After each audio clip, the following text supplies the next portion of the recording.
Welcome to Lesson 12. For the past few days, we have been studying division and the different ways we might see and represent it, grouping and sharing. Just like we did with multiplication, we're going to spend some time writing our own division story problems. To get started, we're going to write a sharing division problem for 14 divided by 2. How did you write a story problem that matched that number sentence? Say you're thinking out loud.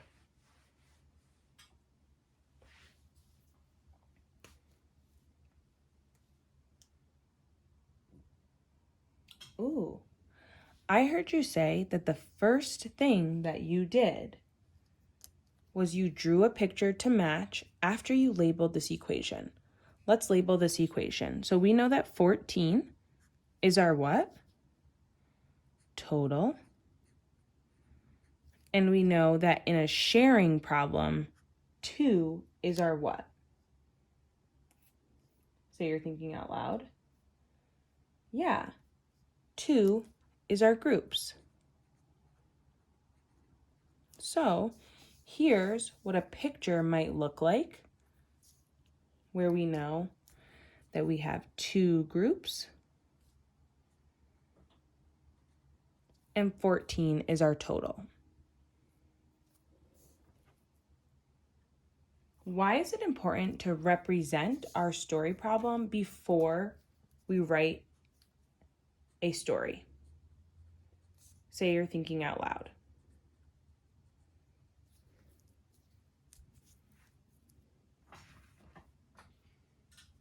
Yeah, it's helpful to do this so that you remember what to include in your story problem.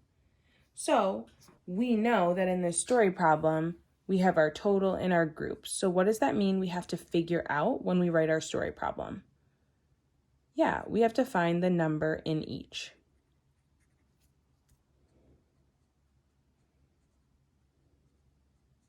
So I heard you say that in sharing division, we know the total and the number of groups, and we have to solve for the amount in each.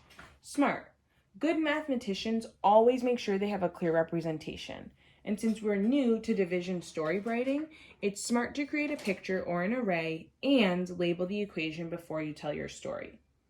With division, we really need to think about if we are writing a sharing or grouping division story problem.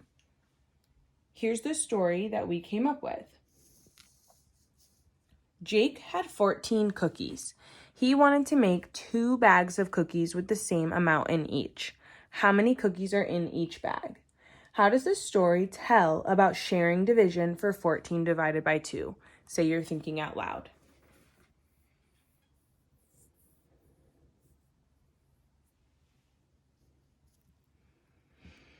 Nice. I heard you say that this tells a sharing division story because in the story, there are 14 cookies total. So we know our total. And there are 2 groups because there are 2 bags.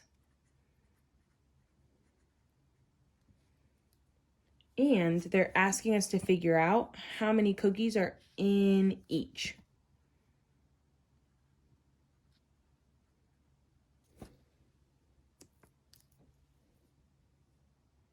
So, what's our total in this story problem? Yeah, the 14 cookies. Do they include the number of groups or the amount in each? How do you know? Say you're thinking out loud. Yeah, they include the number of groups, I heard you say, because right there it says there are 2 bags, and those are the groups. What are we being asked to find? Say you're thinking out loud. Yeah, we're being asked to find the amount in each. So right here, it asks us how many cookies are in each bag. Nice job.